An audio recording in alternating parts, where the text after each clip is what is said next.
How is going on. এই যে how is going on আমি আপনাদেরকে বললাম, হাউ ইজ গোয়িং অন ব্যাপারটা বোঝায় যে কেমন চলছে, কি অবস্থা, কেমন আছেন।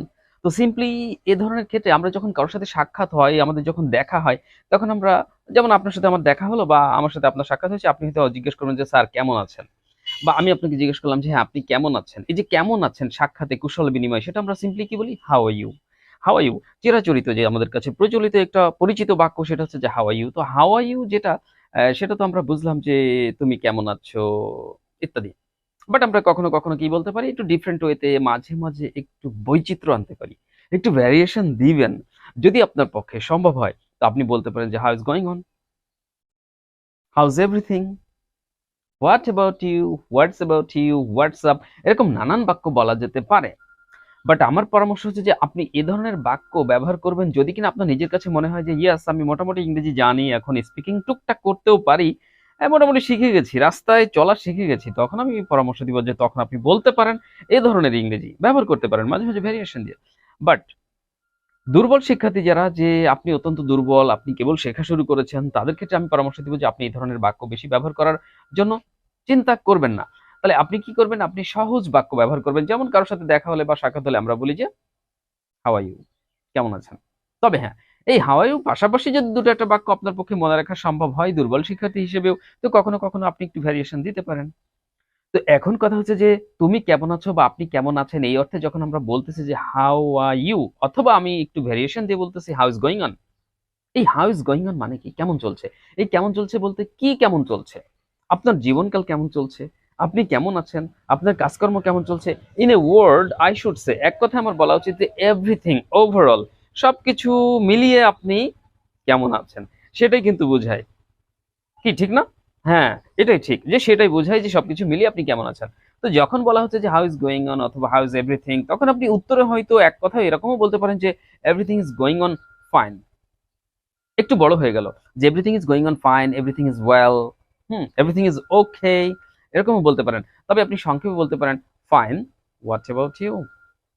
কি বললেন, যে আপনাকে প্রশ্ন করা হলো যে হাউ ইজ গোয়িং অন অথবা হাউ ইজ এভরিথিং, হোয়াটসঅ্যাপ, যাই বলা হোক না কেন, বাংলাগুলো কি, বাংলাগুলো কিন্তু একই ধাঁচের অর্থের দিক থেকে, তাই না? যে কি অবস্থা, কেমন আছেন, কেমন চলছে, সব মিলিয়ে কি, মানে এক কথায় আপনার সম্পর্কে জানতে চাইছে। তো আপনি তখন সংক্ষেপে বলছেন যে ফাইন হোয়াট অ্যাবাউট ইউ, এক কথায় কাজ সারা। তো আপনি বলবেন এরকম যে ফাইন হোয়াট অ্যাবাউট ইউ, মানে কি হ্যাঁ ভালো চলছে, ভালো আছি, তো আপনার খবর কি বা তোমার খবর কি, এভাবে নিজেকে প্রকাশ করার চেষ্টা করবেন। আরেকটা পরামর্শ থাকবে আপনাদের জন্য, সেটা হচ্ছে যে দেখুন, আপনি দুর্বল শিক্ষার্থী হিসেবে ইংরেজি শিখতে চাচ্ছেন বা ইংরেজি শেখা শুরু করছেন, অথবা অনেক চেষ্টা চালিয়ে গেছেন দীর্ঘ সময় ধরে, তারপরেও আপনার কাছে মনে হচ্ছে যে না আমার আসলে ভালো মতো শেখা হয়নি, আরো শেখার দরকার। কিন্তু আপনি চিন্তা করবেন যে হোয়াটস দ্য প্রবলেম, সমস্যাটা কোথায়, হোয়াটস ইউর প্রবলেম এক্স্যাক্টলি, আসলে আপনার প্রকৃত সমস্যাটা কি, এখানে যে প্রকৃত সমস্যাটা কি সেটা আপনাকে খুঁজে বের করতে হবে। তো আমার পরামর্শ যে আপনারা যদি একটু সাহস রাখেন, তাহলে ইংরেজি বলা আপনার পক্ষে সম্ভব। সাহস, ইউ মাস্ট হ্যাভ ক্যারেজ, আপনার অবশ্যই সাহস রাখতে হবে। Otherwise you won't be able to express yourself, আপনি নিজেকে কিন্তু প্রকাশ করতে পারবেন না। এই জিনিসটা আপনাদেরকে মনে রাখতে হবে। তো আপনি যদি সাহস রাখেন, সাহসী থাকেন, সাহস করে বলতে পারেন, সঠিক হোক ভুল হোক, সামটাইমস মাঝে মাঝে we think about a different topic, ভিন্ন একটা বিষয় নিয়ে আমরা চিন্তা করি।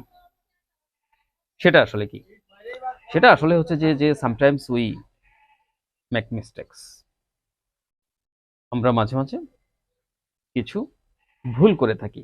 সো ইংরেজি বলার সময় কিন্তু ভুল হবে, এটা very simple. As it's not our mother tongue, এটা আমাদের মাতৃভাষা না, আপনি জানেন যে কিছু বাক্য ভুল হচ্ছে, কিছু বাক্য সঠিক হচ্ছে। তো আপনি যদি এই ভুল হচ্ছে না সঠিক হচ্ছে এটা নিয়ে চিন্তা করতে থাকেন, তাহলে আপনি ইংরেজি বলতে পারবেন না। বাট আমার সাজেশনটা হচ্ছে যে আপনাদের সবার জন্য, সেটা হচ্ছে যে open your mouth, speak up, be confident, আপনি সাহস করে ইংরেজি বলার চেষ্টা করবেন। তো সেটা সামটাইমস কি হতে পারে, ইট মে বি রং, এটা ভুল হতে পারে, or sometimes it may be correct, এটা সঠিক হতে পারে। বাট শুধু খেয়াল রাখবেন যে আপনি বোঝাতে পারছেন কিনা, বোঝাতে পারছেন কিনা, এই জিনিসটা যদি খেয়াল রাখেন, ইনশাআল্লাহ I think you will successfully go forward, আপনি সাফল্যের সাথে সামনে আগাতে পারবেন। এবং গ্র্যাজুয়ালি একসময় দেখা যাবে এইভাবে যদি অন্তত 2-3 মাস লেগে থাকেন, বিশেষ করে আমাদের এই যে চ্যানেল, আমাদের এই চ্যানেলে আপনি যদি 2-3 মাস লেগে থাকেন নিয়মিত আমাদের ভিডিও ক্লাসগুলো দেখুন, আমাদের স্পোকেন ইংলিশের বইটাও যদি আপনি সংগ্রহ করতে পারেন, আমাদের স্পোকেন ইংলিশের যে বইটা, এই বইটা সংগ্রহ করতে পারেন। এই বইটা সংগ্রহ করে আমাদের ভিডিও ক্লাসগুলো সিরিয়াল অনুযায়ী প্র্যাকটিস করেন, বাসায় দেখবেন বাসায় বসে আপনি নিজে নিজে কোর্স কমপ্লিট করে ফেলেছেন, এবং 2 থেকে 3 মাস সিনসিয়ারলি প্র্যাকটিস করলে দেখা যাবে যে আপনি খুব ভালো একটা জায়গায় পৌঁছে গেছেন সম্ভব। তো চেষ্টা করবেন, সাহস রাখবেন, মনে রাখবেন আপনি সফল ব্যক্তি হবেন যদি আপনার সাহস থেকে, সাহস না থাকলে আপনি পারবেন না। তাই আজকে থেকে সাহস রাখুন, বোল্ডলি ইংরেজি বলার চেষ্টা করুন। নেভার গিভ আপ, ছেড়ে দিবেন না, চেষ্টা চালিয়ে যাবেন, আপনি সফল হবেন। আমাদের যে ফেসবুক পেজ রয়েছে দ্য মেন্টরস টিউটোরিয়াল, আমাদের ফেসবুক পেজটা ভিজিট করবেন, ফলো করবেন, লাইক দিয়ে কানেক্টেড থাকবেন। আমাদের যে ফেসবুক গ্রুপ রয়েছে টিএমটি ল্যাঙ্গুয়েজ ক্লাব, সেখানে আপনারা জয়েন করবেন, প্র্যাকটিস করবেন প্রতিনিয়ত, অল্প হোক, মাত্র 5 মিনিটের জন্য হোক, 10 মিনিটের জন্য হোক, এভরিডে ইউ মাস্ট প্র্যাকটিস।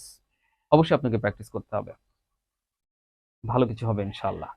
তাহলে সাহস হারাবেন না, সামনের দিকে এগিয়ে যান এবং আমাদের চ্যানেল ভিডিও ক্লাসগুলো নিয়মিত দেখতে থাকুন। সো যদি আজকের এই ছোট্ট টিউটোরিয়ালটি দেখে বিন্দুমাত্র ভালো লেগে থাকে, প্লিজ একটা লাইক দিতে ভুলবেন না, কমেন্ট করবেন, শেয়ার করবেন, আর সেই সাথে নিয়মিত আমাদের এই চ্যানেলের ভিডিও ক্লাসগুলি রেগুলার দেখুন। সহজে বাসায় বসে ইংরেজি শিখুন, আর যাদের বইয়ের প্রয়োজন তারা বইটা নিয়ে বাসায় বসে নিজে নিজে কোর্স শুরু করে দিন, আপনি নিজে নিজে ইংরেজি শিখতে পারবেন ইনশাল্লাহ। আর আমাদের সাথে কমিউনিকেশন লিঙ্কের নাম্বার উপরে দেখতে পাচ্ছেন, যাদের বইয়ের প্রয়োজন নক করবেন, ইনশাল্লাহ আমরা পাঠিয়ে দেবো বাংলাদেশের যে কোনো জেলাতে। এছাড়া প্রবাসী বন্ধুরা যাদের বইয়ের প্রয়োজন তারাও ইমো হোয়াটসঅ্যাপ নাম্বারে নক করবেন, আমরা ব্যবস্থা করবো ইনশাল্লাহ। যারা অনলাইন অফলাইনে কোর্স করতে চান, ভর্তি হতে চান, তারাও সরাসরি ফোনে যোগাযোগ করবেন, কথা বলবেন, বিস্তারিত তথ্য জেনে নেবেন, এরপরে সম্ভব হলে আপনি শুরু করবেন ইনশাল্লাহ। আপনি ইংরেজি শিখবেন, আপনি ভালো ক্যারিয়ার করবেন, এই প্রত্যাশা ব্যক্ত রেখে, এই প্রার্থনা করে সৃষ্টিকর্তার নিকট আপনার জন্য এই প্রার্থনা করে আপাতত আজকে টিউটোরিয়ালটা এখানে শেষ করছি। সবাই ভালো থাকবেন, সুস্থ থাকবেন, যতক্ষণ না আবারও কথা হচ্ছে নতুন কোনো ক্লাসে। আনটিল দেন, আল্লাহ হাফেজ, আসসালামু আলাইকুম রহমতুল্লাহ।